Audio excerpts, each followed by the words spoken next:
Hello and welcome back to our NewsX podcast show, which is Get Candid with Chitwan. Here with me is Geeta Shroff. Welcome to Get Candid with Chitwan, where we bring your story to change makers who are making a difference in society. Today we are honored to speak with someone whose name is synonymous with social reform in Gujarat. From women empowerment to suicide prevention, she has been a tireless advocate for motivating positive change for over 3 decades. With a mission to uplift and inspire, she continues to transform lives and community with her unwavering commitment. Let's dive into her incredible journey and the milestones she achieved along the way.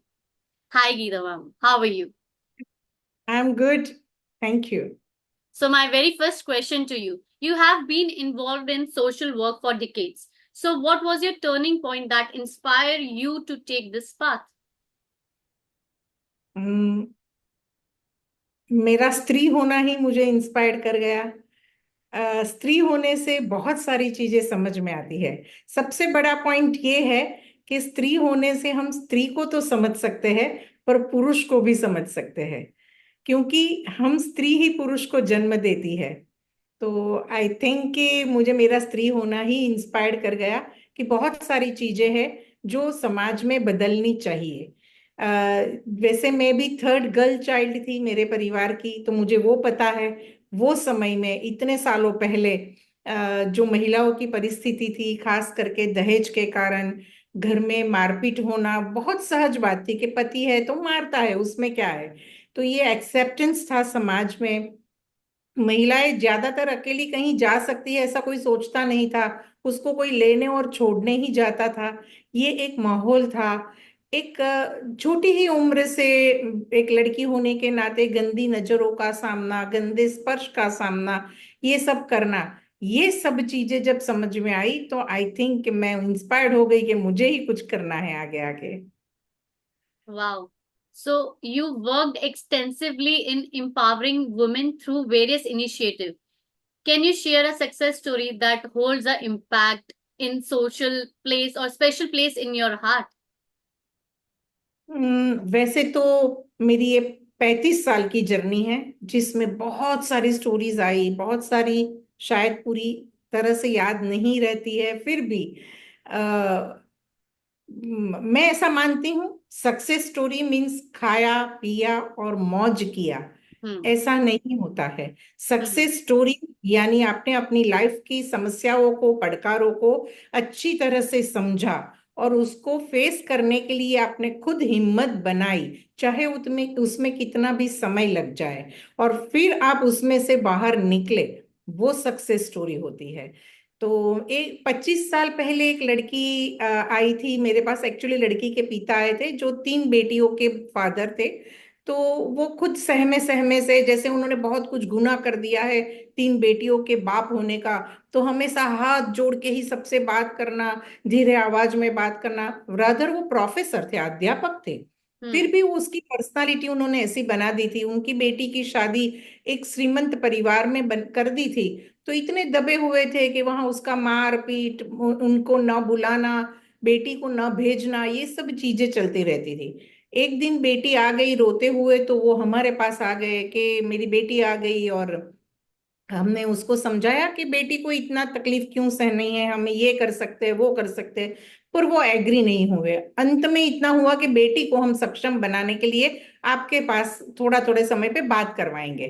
तो हम बेटी को थोड़ा strong बनाते रहे। उसमें उसको एक बेटी को, बेटा तो था ही, बेटी का जन्म हो गया। फिर उसको गुजरात से बाहर ससुराल वाले ने भेज दिया।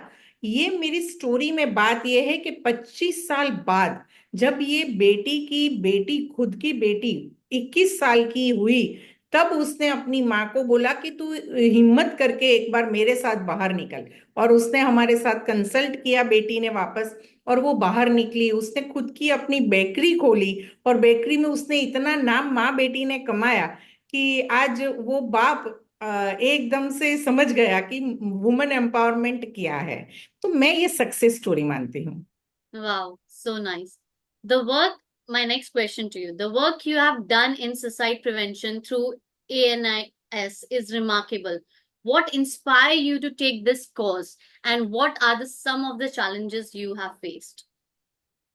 हम्म, वैसे तो मैंने कहा कि मुझे वो समय पे इन 90s बहुत सारी पढ़ी लिखी बेटियां दहेज के कारण या कोई अलग कारण से अपने ससुराल में उसका अपमृत्यु हो जाता था, यानी अननेचुरल डेथ हो जाता था। या तो उसको मार दिया जाता था या उसको वो खुद मर जाती थी।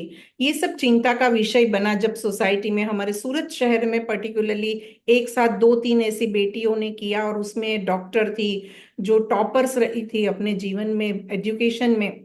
वो बेटियों ने जब ऐसा किया तब हमें बहुत ही शौक लगा, और बस निकल पड़े हम लोग कि हम ऐसी बेटियों को कैसे बचा सकते हैं। और तब से हमने फिर पीछे मुड़ के नहीं देखा और काम शुरू कर दिया। तो ये जितना भी आप ये प्रोसेस, जितना आप ये विमेन एम्पावरमेंट ये प्रोसेस करते आ रहे हैं, तो आपको इन सब चीजों को लेके कितना टाइम हो चुका है? और आप, एकदम ऑफिशियली देखे तो 30 years ऑन रिकॉर्ड, और 35 years से तो एकदम डेडिकेटेडली मैं कर ही रही हूँ। वाह। So your first TV show on women empowerment in the 90s. How do you think media can be used more effectively today to further such causes?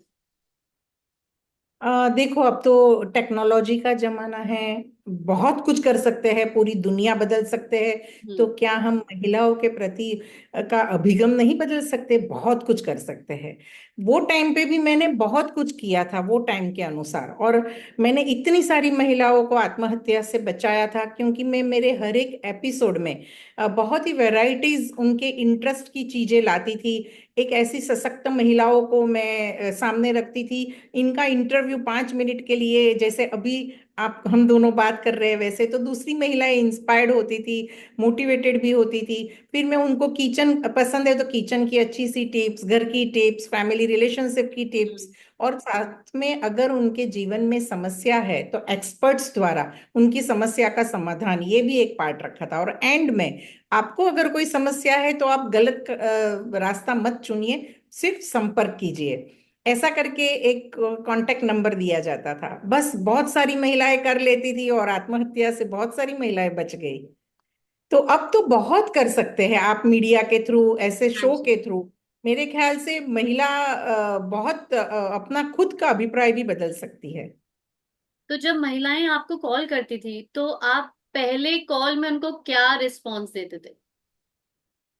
मैं एकदम से उनको नॉर्मल करने के लिए इधर उधर की बातें करती थी। उनका हम्म। वो जो स्ट्रेस होता था लेवल, वो नीचे आ जाए, इसलिए उनका धीरे धीरे से उनकी पहचान में सुन, क्योंकि वो डायरेक्ट अपनी पहचान नहीं देती हो थी, हाँ जी। क्योंकि उसको डर था कि अगर मैं बाहर आ गया मेरा नाम, तो मेरे हम्म। परिवार का ये होगा। वो टाइम पे एक टैबू था। तो मैं उनके साथ थोड़ी स्टोरी मेरी शेयर करना शुरू कर देती थी। हम्म। उसको बहुत अच्छी तरह से सुनने की कोशिश करती थी, और वो फोन ना रख दे, इसलिए मैं उसके साथ धीरे धीरे बातचीत भी कंटिन्यू रखती थी। पर उसमें धीरे धीरे उसका एड्रेस और पता मुझे पता चल जाता था, और टाइम अच्छा ले लेती थी, तो वो थोड़ा सा विचार, वो लोग का पोज बटन हो जाता था कि अब हमें, नहीं तो मेरे हाथ में दवाई की गोलियां हैं, मैं मर जाऊंगी, ऐसा कहने वाली महिला फिर फोन रखती थी, तो मैं तुरंत से उसके घर पहुंच जाती थी थोड़ी ही देर में, और उसके साथ बैठ के आराम से चाय पे उसको मोटिवेट कर लिया करती थी। बहुत किए हैं ऐसे काम। तो वो जो प्रोसेस रहता था, जब तक आप कॉल पे रहते थे, तब तक ऐसा रहता था कि वो बाय लोकेशन आप ट्रैक करते थे, कि आप उनसे एड्रेस पूछते थे? एड्रेस पूछती थी। वो टाइम पे लोकेशन मोबाइल कुछ था नहीं ही पता। नहीं। हाँ जी। जी हाँ, मैं तो कागज और पेन हमेशा, मैं जहां जाती थी मेरे पास रहता ही, आज भी रहता है, तब भी हम्म। रहता था। और तुरंत ही लिखती जाती थी, वो जैसा जैसा मुझे कोई टिप्स मिले कि अच्छा ये नाम है, अच्छा ये सरनेम हम्म। है, अच्छा ये सोसाइटी है, ये घर नंबर है, ये एरिया है, हाँ बस जी। बात खत्म। मैं भी मेरी धन्नों पे निकल जाती थी, और टाइम चाहे कोई भी हो, मुझे कोई हम्म। फर्क नहीं पड़ता था, और मैं पहुंच जाती थी। वाह। So my next question to you: your work with self-defense program for women was pivotal, especially after incident like Delhi gang rape case. What lasting impact do you think these programs have on the participant? Delhi gang rape के बाद जो हुआ उससे ज्यादा मैं बात करूंगी कि हमारे सूरत में भी 2009 में एक गैंग रेप हुआ था। तब हम्म। से हमारे पूरे सूरत में सब जाग गए थे और हमने जो सेल्फ डिफेंस की तालीम दी। पहले तो एक ही दिन में हमने 10,000 बेटियों को इकट्ठा करके उनको स्ट्रांग बनाया। मैं हम्म। मानती हूँ सेल्फ डिफेंस की तालीम यानी ओनली फिजिकल तालीम नहीं, उनको मेंटली बहुत स्ट्रांग करना चाहिए, उनको अलर्टनेस सिखानी चाहिए, अवेयरनेस होनी चाहिए। ये चीजों से ही वो खुद अपने आप की वो हिम्मत जुटा सकती है। तो हम आज भी वही काम करते हैं और मैं मानती हूँ कि जब कोई भी स्त्री या महिला ये सुनती भी है ना, हमारा प्रोग्राम भी सुनती है, तो उसमें वो पावर तो आता है क्योंकि मैं बहुत कुछ कर सकती हूँ, मेरे अंदर इतने सारे पावर है। तो एटलीस्ट वो बस इतना समझ जाए ना, तो अपने अंदर वो खुद ढूंढ लेगी कि उसके अंदर क्या पावर है। Very true.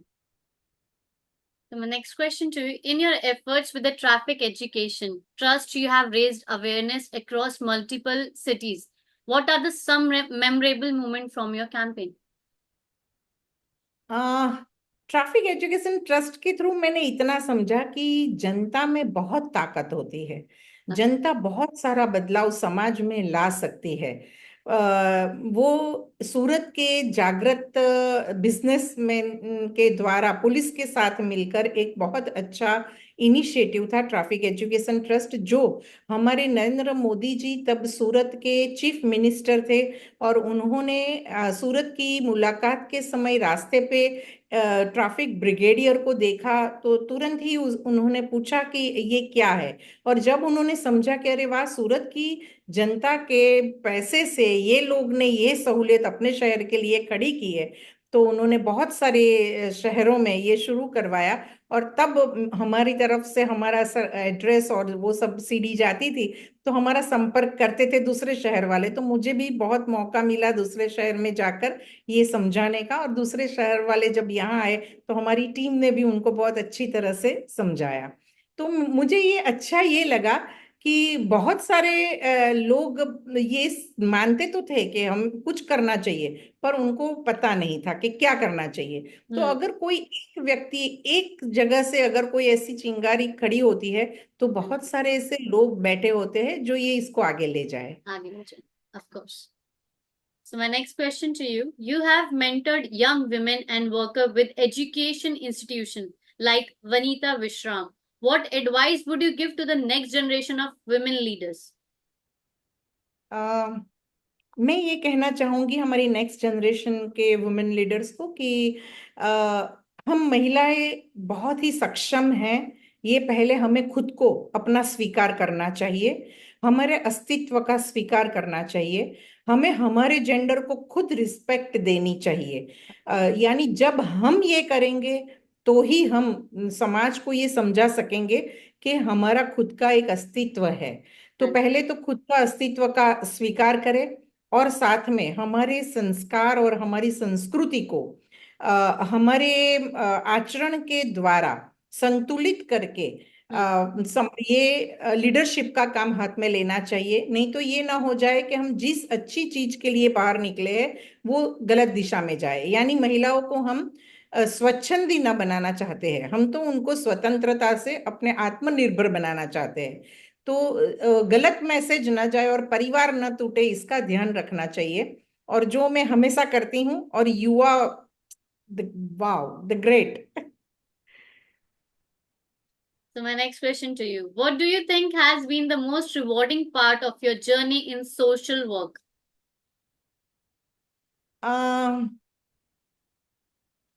बहुत ही इंटरेस्टिंग रहा मेरी ये जर्नी। और खास कहूँ कि ये जर्नी में समाज को मैंने क्या दिया, समाज ने मुझसे क्या समाज को मिला, वो मुझे नहीं इतना पता है, वो डेटा मेरे पास नहीं है। पर हम्म। मुझे क्या मिला वो मुझे पता है। मैं अपने आप में अंदर से मेरा बहुत ग्रो हुआ। मैं खुद अपने आप में अंदर ऊपर उठती गई। मुझे लगा कि मेरा जीवन सार्थकता की ओर जा रहा है। और मैं अपने आप में बहुत ही ज्यादा, जो पहले समझती थी उससे ज्यादा समझने लगी। यानी एक मैच्योरिटी कहते हैं ना, वो हम्म। मैच्योरिटी लेवल भी बढ़ा। तो मैंने तो बहुत कुछ पाया। मेरी जीवन की समस्याएं आने से पहले ही उसका समाधान हो जाता है, क्योंकि मुझे दूर से दिख जाती है कि ये आ रही है, और वो मेरे तक पहुंचे उससे पहले ही उसका समाधान करके उसको समाधान आप भगा कर। देती वाह। So my last हूँ। question to you, as someone who has lead many communities, drive an initiative, how do you keep yourself motivating in these challenges time? अम, मैं जब रात को सोती हूँ, आंख बंद करती हूँ, तो मुझे वही दिखता है कि आज के दिन में मैंने क्या किया और उससे किसकी जीवन में फर्क आया। चितवन वो एक बहुत अच्छी एक स्टोरी है ना, कि वो दरिया किनारे पे कोई जा रहा है, वो मछलियाँ ढेर सारी किनारे पे आती है, वो एक एक मछली को उठा के डालता है, हम्म। लोग उसको पागल समझते हैं कि ये क्या कर रहे हो। हम्म। तब वो कहता है कि ये एक मछली को फर्क पड़ता है, तो वो मछली जो आराम से अपने जीना फिर वापस से अंदर तैर के चली जाती है। तो हर रात को मुझे ऐसी एक मछली दिख जाती है, तो हाँ मुझे एक जी। मोटिवेशन मिल जाता है कि वाह, वापस से उठो और वही काम करो। Wow. So nice, ma'am. It's been an absolute honor hearing your journey and incredible impact you have made. Your work has not only transformed life but has set a benchmark for community service and empowerment. Thank you for sharing your insight and continue to inspiring us all. We look forward to seeing the continued ripple effect on your contribution for generation to come. Thank you so much, ma'am. Thank you for Get Candid with. Thank you, thank you, thank you Chitwan, thank you.